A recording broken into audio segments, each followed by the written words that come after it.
स्वागत है आप सभी का हमारे YouTube चैनल एचएस में। और मैं हूं आपके साथ मोनू। और मुझे उम्मीद है आप सभी ठीक होंगे और स्वस्थ होंगे। ओके, तो चलिए हम लोग बात करने वाले हैं आज वास्तविक संख्या कक्षा 10 की, जो कि अध्याय 1 है। और उसका हम क्या करेंगे, आज इंट्रोडक्शन समझेंगे। यानी इस प्रश्नावली 1.1 प्रश्नावली 1.1 को बनाने से पहले कुछ हमारे पास थ्योरम्स है, कुछ कॉन्सेप्ट की बातें हम करेंगे। इसके बाद हम क्या करेंगे, एक्सरसाइज पर यानी प्रश्नावली पर चलेंगे 1.1 पर। ठीक है, तो आज की इस वीडियो में हम लोग पहले क्या करेंगे, कंसेप्ट को क्लियर करेंगे। ठीक है ना, तो बिना कॉन्सेप्ट के क्लियर तो हमारे पास कोई एक्सरसाइज बन नहीं सकती है। तो हम लोग क्या करेंगे, कॉन्सेप्ट को सीखेंगे। तो हमारा जो चैप्टर है वो क्या है भाई, वास्तविक संख्या है। वास्तविक संख्या है, तो वास्तविक संख्या जानने से पहले संख्याओं को जान लेते हैं, है ना। तो सबसे पहला संख्या क्या आता है भाई, प्राकृतिक संख्या आता है। तो नाम से ही समझ में आता है क्या है, प्राकृतिक संख्या। प्राकृतिक संख्या यानी क्या, प्रकृति में, यानी आराम से जो जनरली बहुमन हमारे पास जो नंबर्स को बोल देते हैं 1 2 1 2 3 4 ऐसे करके, तो वो क्या होते हैं भाई, क्या होते हैं, वो हमारे प्राकृतिक संख्या होते हैं। जो नॉर्मली हम लोग जैसे 1 2 2 4 5 6 10 15 50 तक काउंट कर देते हैं, गिन देते हैं, वो क्या हो जाते हैं, प्राकृतिक संख्या हो जाती है। लेकिन बाद में हमें ये अनुभव हुआ, क्या भाई अनुभव हुआ, कि हमने जीरो को तो छोड़ ही दिया है। क्या कर दिया, जीरो को छोड़ दिया। तब हमने इन संख्याओं के समूह में जब जीरो को शामिल किया, संख्याओं के समूह में जब जीरो को शामिल किया, तो एक नया नाम देने की जरूरत पड़ गई। क्या देने की जरूरत पड़ गई, नया नाम। तो नया नाम क्या दिया हमने, पूर्ण संख्या दिया। क्या दिया भाई, पूर्ण संख्या नाम दिया।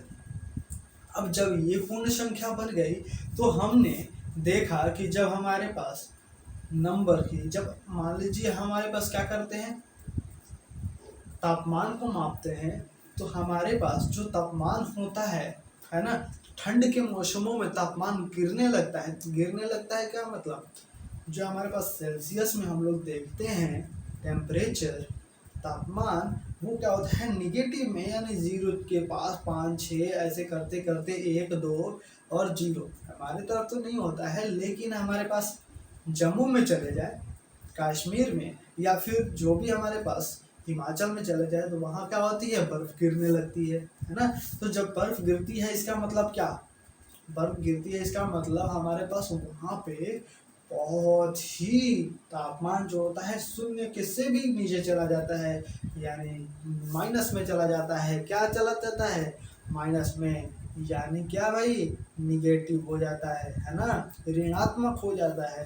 तो उस समय हमारे पास नंबरों की, नए नंबरों की संख्या की जरूरत पड़ी, जो हमारे पास क्या हो, ऋणात्मक हो। तो हमने क्या कहा, ऋणात्मक संख्या को, शून्य को और धनात्मक संख्या को जब कलेक्शन करके क्या कर दिया, बटोर करके एक साथ लाया और एक पोटली में बंद किया, तो उस पोटली का नाम हमने दिया, क्या दिया भाई, पूर्ण संख्या, सॉरी पूर्णांक दिया। क्या दिया, पूर्णांक दिया। तो वैसे नंबर्स जो ऋणात्मक भी हो, जीरो भी हो और धनात्मक संख्याएं भी हो, और एक ही कलेक्शन में हो, एक ही साथ बटोर के रखी गई हो, तो उस समय क्या कहते हैं, उसे पूर्णांक कहते हैं। क्या कहते हैं, पूर्णांक कहते हैं। इतना समझ गए।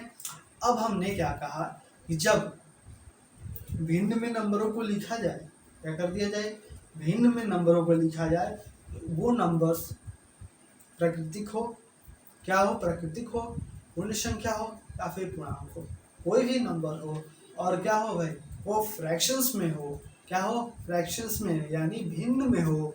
और q not is equal to zero, ये आपने पढ़ा है ना, p बाई क्यू के फॉर्म में होते हैं। क्या पढ़ा है, p बाई क्यू के रूप में होते हैं। तो q जो होता है जीरो नहीं होता है, यानी नीचे वाला नंबर हर जो होता है वो जीरो नहीं होना चाहिए। तो वैसे नंबर को क्या कहते हैं, परिमेय संख्या कहते हैं। और परिमेय तो जानते हैं, रूट वाले नंबर्स जो होते हैं, है ना, तो रूट वाले नंबर्स क्या हो जाते हैं, परिमेय, अशांत नंबर्स, ठीक ना। परिमेय से अपरिमेय संख्या हो जाते हैं। तो परिमेय और अपरिमेय को मिला के हमारे पास क्या बनते हैं, वास्तविक संख्या बनती है।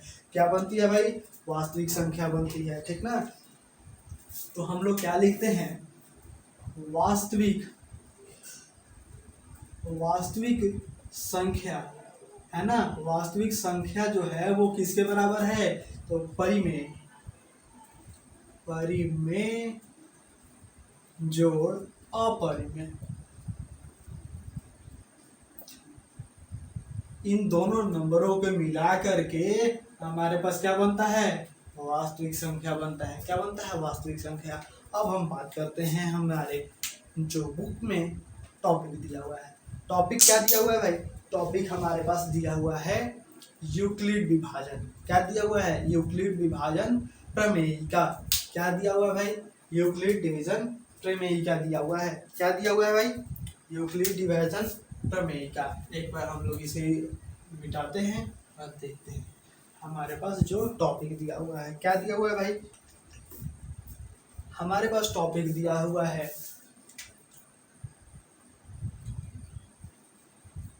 यूक्लिड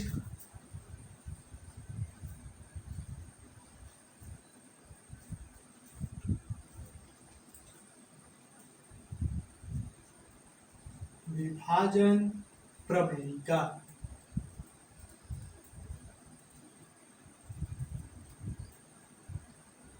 है ना, यहाँ पर कुछ गलत मत समझिएगा, है ना। तो यहाँ पर क्या लिखा हुआ है भाई, यूक्लिड विभाजन प्रमेयिका, है ना। तो इस विभाजन प्रमेयिका में क्या कहा गया है भाई, तो कुछ नहीं कहा गया है। ये वाले नियम हमने पहले ही पढ़ रखा है। क्या पढ़ रखा है भाई, पहले ही पढ़ रखा है, ठीक ना। जब हम लोग क्या करते थे, गुणनखंड करते थे, क्या करते थे, गुणनखंड करके हम जब महत्तम निकालते थे यानी एचसीएफ निकालते थे, कोई भी नंबर्स का महत्तम निकालते थे, तो हमने क्या कहा, 5 का सॉरी मान लेते हैं हम 16 का महत्तम, 12 का महत्तम और 16 का महत्तम पूछा जाए, 12 और 16 का महत्तम पूछा जाए, तो हमने क्या क्या सीखा था, इन दोनों का गुणनखंड विधि से सीखा था। क्या सीखा था भाई, अभाज्य गुणनखंड विधि से सीखा था। क्या सीखा था, इसको 2 से करते थे, एलसीएम की तरह गुणनखंड निकालते थे, ये 6 आ जाता था, फिर ये निकालते थे 3 आ गया, ये 3 से 1 आ गया, ठीक है। और इसे निकालते थे 2 से कितना बार में, 8 बार में, फिर ये 2 से 4 बार में, और ये फिर 2 से 2 बार में, और ये फिर 2 से 1 बार में। अब हम लिखते थे 12 बराबर क्या है, 2 गुना 2 गुना 3 आ गया, और 16 बराबर क्या आया भाई, 2 गुना 2 गुना 2 गुना 2, ठीक है। अब हम क्या करते थे, इसमें इन दोनों में क्या पूछा गया, हमें महत्तम पूछा गया। क्या पूछा गया, महत्तम पूछा गया, एचसीएफ। तो एचसीएफ महत्तम जब पूछा गया तो हमारे पास क्या कहा गया भाई, क्या महत्तम का मतलब, ये जो हमने गुणनखंड निकाला इन दोनों का, इन दोनों में जो हमारे पास उभयनिष्ठ होगा, कॉमन होगा, उस नंबर्स के जो ज़्यादा से ज़्यादा नंबर कॉमन हो जाए, ज़्यादा से ज़्यादा नंबर दोनों में बराबर हो जाए, उसी को हम क्या मान लेते थे, हम एचसीएफ मान लेते थे। यानी 2 दूनी के 4, 2 दूनी के 4 दोनों में बराबर है, तो हमने क्या कहा भाई कि ये हमारे पास 12 और 16 का जो एचसीएफ होगा वो हमारे पास क्या आया, 4 आ गया। क्या आ गया, 4 आ गया।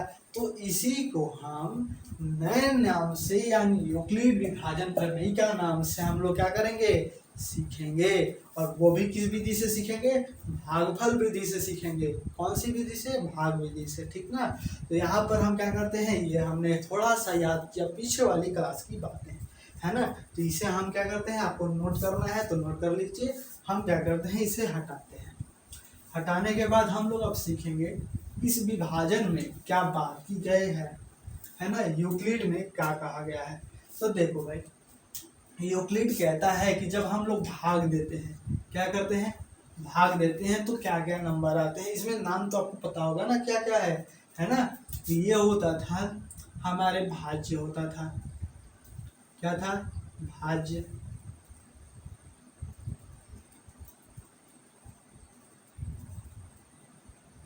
ये हमारे पास भाज्य, ये होता है भाजक। क्या होता है भाई, भाजक होता है ना। और ये आता था भागफल, यहाँ पर लिखो या फिर यहाँ पर लिखो, कोई दिक्कत नहीं है। यह था भागफल, है ना। और ये वाला जो नीचे आता था वो हम लोग क्या कहते थे, शेष कहते थे। क्या कहते थे, शेष कहते थे। अब ये जब शेष आया, इसके बाद इन्हीं को जब हमने क्या कहा, एक नए नाम से, एक नए तरीके से लिखा, जो कि हमने पहले ही पढ़ चुका है। क्या पढ़ चुका है भाई, कि भाज्य बराबर भाज्य, है ना, भाज्य बराबर भाजक,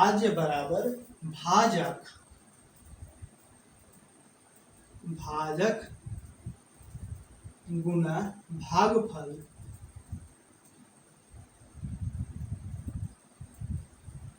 भाज्य बराबर भाजक गुना भागफल जोड़ शेष। जब इस फॉर्मूले की बात की जाएगी,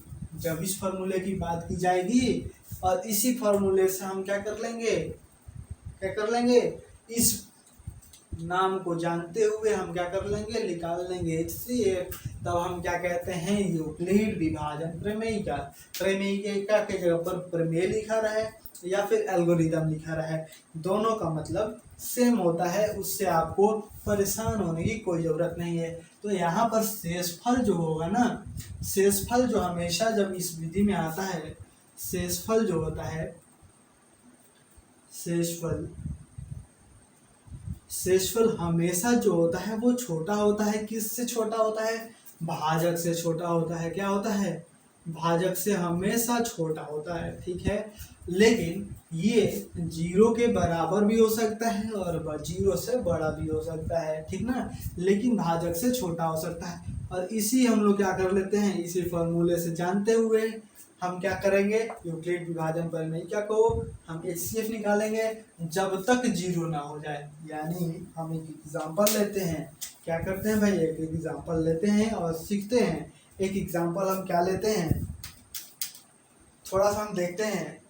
एक एग्जांपल लेते हैं हम, लिखिए एग्जांपल जो है 455 है ना, और हम सीखते हैं 42। क्या है, 42। इन दोनों नंबरों का हम क्या निकालते हैं, HCF निकालते हैं। तो सीखिए कैसे सीखते हैं, इसी विधि से हम सीखेंगे। क्या सीखेंगे, पहले हम क्या करते हैं,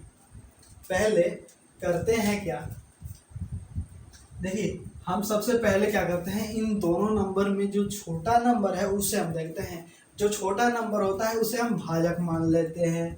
क्या मान लेते हैं, भाजक मान लेते हैं। और जो बड़ा होता है उसे हम भाज्य मान लेते हैं, यानी 455, है ना, 455।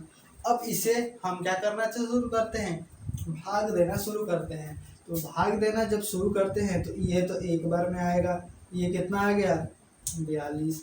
माइनस किया हमने, कितना आया भाई, ये 3 आया और ये 0 आ गया। ऊपर से कितना बचा, 5, है ना। तो ये क्या आया, ये तो डिवाइड होगा नहीं, भाग होगा नहीं, तो यहाँ पर एक 0 बैठा देंगे, यानी 10 आ गया। क्या आ गया, 10 आ गया। कितना आ गया भाई, 10 आ गया।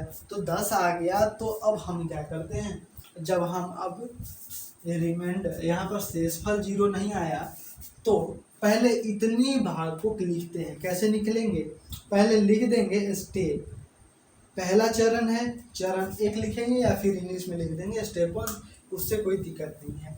लिखेंगे, कैसे लिखेंगे, इस फॉर्मूले पे लिखेंगे, भाज्य बराबर भाज्य, इसमें कौन सा है भाई, भाज्य कौन है, तो भाज्य हमारा 455 है। क्या है, 455 है, बराबर क्या लिखेंगे, भाजक कौन सा है, 42 है, तो लिखेंगे 42 गुना, और क्या लिखेंगे, भागफल कितना आया, 10 आया, 10 लिखेंगे, जोड़ शेष कितना आया, 35। क्या है भाई, 35। और ये वाली प्रक्रिया हम जब तक करेंगे, कब तक करेंगे भाई, तब तक करेंगे जब तक हमारा भागफल जो है वो 0 ना हो जाए। क्या हो जाए, 0 ना हो जाएगा। तो जब यहाँ पर जब 0 ना हो जाए तब हम लिखेंगे यहाँ पर शेषफल नहीं बराबर है 0 के। क्या भाई, 0 के बराबर नहीं है, ठीक है भाई, 0 के बराबर नहीं है। तो फिर लिखेंगे स्टेप 2। क्या लिखेंगे, स्टेप 2। तो स्टेप 2 में क्या करेंगे, इसी नंबर को जो हमारे पास शेषफल आया है जो हमारा शेषफल है वो भाजक बन जाएगा। क्या बन जाएगा? भाजक बन जाएगा। और जो पहले से हमारे पास भाजक है, जो पहले से हमारे पास भाजक है वो क्या बन जाएगा? भाज्य बन जाएगा। क्या बन जाएगा? भाज्य बन जाएगा। अब इसको भाग देते हैं तो ये एक बार में 35 आया। कितना आया भाई? 35 आया। इसको भाग दिया तो घटाया तो ये आ गया 7। कितना आ गया? 7 आ गया। उसी तरीके से इसी तरीके से बैठा देंगे। यहाँ पर हमारे पास भाज्य क्या था? तो भाज्य हमारे पास था, हमारे पास 42। क्या था भाई? 42 था। बराबर 42 की क्या लिखेंगे? भाजक लिखेंगे। भाजक कितना है? 35 है। गुना भागफल कितना आया? तो भागफल यहाँ पर देखिए 1 आया, 1 लिखेंगे। जोड़ शेषफल, शेषफल कितना आया भाई? 7 आया तो 7 लिखेंगे, है ना। अब क्या करेंगे? अभी भी हमारे पास शेषफल 0 नहीं आया है तो एक बार फिर से लिखेंगे। जो है शेष जो है शेषफल जो है वो 0 नहीं है। क्या करेंगे? 0 नहीं है तो लिखेंगे क्या भाई? स्टेप या फिर चरण 3। ठीक ना। तो फिर वही स्टेप को अपनाएंगे। क्या है भाई? जो है हमारे पास यहाँ पर अब देखिए क्या आया। यहाँ पर क्या आया? शेषफल। शेषफल 7। शेषफल को भाजक मान लेंगे और जो हमारे पास पहले से भाजक है उसको हम लोग मान लेते हैं भाज्य। और फिर हम क्या करते हैं? इसे भाग देते हैं। तो ये तो एक बार में 5 बार में जब पढ़ेंगे 7 का पहाड़ा 5 बार पढ़ेंगे तो 35 आ रहा है। 35 जब आ रहा है तो भाई यहाँ पर घटाया तो हमने 0 आ गया। क्या 0 आ गया? शेषफल 0 आ गया। तो जब शेषफल हमारे पास 0 आ जाता है तब वहीं पर हमारी कहानी समाप्त हो जाती है। क्या लिखेंगे भाई? यहाँ पर लिखेंगे 35 बराबर 35 क्या है? भाज्य है। तो भाजक क्या है भाई? 7 है। 7 में गुना करेंगे किससे? भागफल से यानी 5 से। और जो हमारे शेषफल है कितना आ गया? 0 आ गया। क्या आ गया? 0 आ गया। तब लिखेंगे यहाँ पर शेषफल जो है वो हमारा 0 आ गया। क्या आ गया? 0 आ गया। तो यानी जब तक 0 नहीं आए तब तक ऐसी प्रक्रिया करनी है हमें। तो जब जैसे ही हमारा जो है भागफल 0 आ गया, क्या आ गया भाई? जैसे ही हमारा भागफल 0 आ गया वैसे ही हम आंसर लिखना शुरू कर देंगे।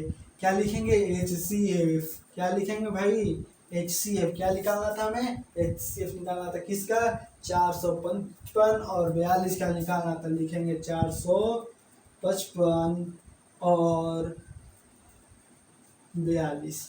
क्या है? 42। तो बराबर में इन दोनों के बराबर में क्या लिखेंगे भाई? तो दोनों के बराबर में लिखेंगे कितना? कितना है भाई? अब देखिए आंसर क्या लिखना है HCF में। जिस नंबर जो आखिरी भाजक होगा, क्या होगा भाई? जो आखिरी भाजक होगा जब हमारे पास शेषफल 0 आएगा उसी समय जो भाजक हमारा बनेगा वही हमारा क्या हो जाएगा? HCF हो जाएगा। क्या हो जाएगा? वही हमारा HCF हो जाएगा। तो भाजक यहाँ पर क्या है? 7 है। अंतिम चरण में जब शेषफल 0 आएगा उसी वाले नंबर में भाजक जो होगा क्या होगा भाई? भाजक जो होगा वही हमारा HCF बन जाएगा। क्या बन जाएगा? HCF बन जाएगा। तो हमारे पास क्या हो गया? आंसर जो आ गया, आंसर जो आ गया क्या आ गया भाई? 7 आ गया। क्या आ गया? 7 आंसर आ गया, है ना। तो चलिए ये आप नोट करिए। हम एक और एग्जांपल देखते हैं। तो चलिए हम एक प्रश्नावली 1.1 के प्रश्न संख्या 1 का पहला क्वेश्चन हम लोग सॉल्व करते हैं। पहला क्वेश्चन में देखिए क्या लिखा हुआ है। पहले एक में देखते हैं। निम्नलिखित संख्याओं का HCF ज्ञात करने के लिए यूक्लिड विभाजन एल्गोरिदम का प्रयोग कीजिए। क्या करिए भाई? HCF निकालने के लिए यूक्लिड विभाजन प्रमेय का हमें क्या करना है? प्रयोग करना है। तो पहले क्वेश्चन देख लेते हैं क्या लिखा हुआ है भाई। 135, 135 और 255 सॉरी 225, 135 और 225 इसका हमें क्या निकालना है? HCF ज्ञात करना है ना। तो HCF ज्ञात करना है इसका। उसके लिए हम क्या करेंगे? यूक्लिड विभाजन एल्गोरिदम का प्रयोग करना है। तो एक बार फिर से फॉर्मूला यहाँ पर लिख देते हैं, याद रखिएगा आप। ये फॉर्मूला याद करना, लिखना, इस भी फॉर्मूले में बनाना है तो भाई याद रखना जरूरी है। क्या भाई है कि हमारा जो भाज्य है, क्या है भाई, भाज्य है वो किसके बराबर होगा, वो भाजक, भाजक गुना भागफल, भागफल जोड़ शेषफल, शेषफल है ना, इतना के बराबर होगा। जहां पर शेषफल जो है वो, शेषफल जो है वो हमेशा छोटा होगा। किससे छोटा होगा, भाजक से छोटा होगा। क्या होगा, भाजक से छोटा होगा हमेशा, भाजक से हमेशा छोटा होगा। लेकिन शेषफल जो होगा हमेशा बराबर रहेगा या फिर बड़ा हो जाएगा, या तो बराबर रहेगा या तो जीरो के से बड़ा हो जाएगा। क्या हो जाएगा भाई, ये हमारे पास इंपॉर्टेंट नोट है। हमेशा जो है शेषफल जो है कभी भी भाजक से बड़ा हो ही नहीं सकता है ना। तो हम लोग क्या करते हैं, एग्जाम्पल देखते हैं। क्वेश्चन 1 नंबर देखते हैं, क्या लिखा हुआ है, 135 और 225। सबसे पहले क्या करेंगे, हम लोग इसमें से देखेंगे, क्या देखेंगे कि इन दोनों में से छोटा कौन है। जो छोटा होगा वही भाजक हो जाएगा। तो 135 जो है हमें छोटा है और 225 जो है वो बड़ा है, तो ये भाज्य हो जाएगा। 225 भाज्य हो जाएगा और 135 क्या हो जाएगा, भाजक हो जाएगा। और इसको भाग देते हैं, एक बार में भाग देंगे तो 135 आएगा। क्या आएगा भाई, 35 घटा दिया है हमने, ये 0 आ गया और ये 4 आ गया। क्या आ गया भाई, माफ कीजिएगा, ये कितना आ गया, 9 आ गया है ना, 9 आ गया। अब क्या करते हैं, ये तो रिमाइंडर 0 नहीं आया, शेषफल 0 नहीं आया, तो हम क्या लिखेंगे, लिखेंगे भाई यूक्लिड, यूक्लिड विभाजन एल्गोरिदम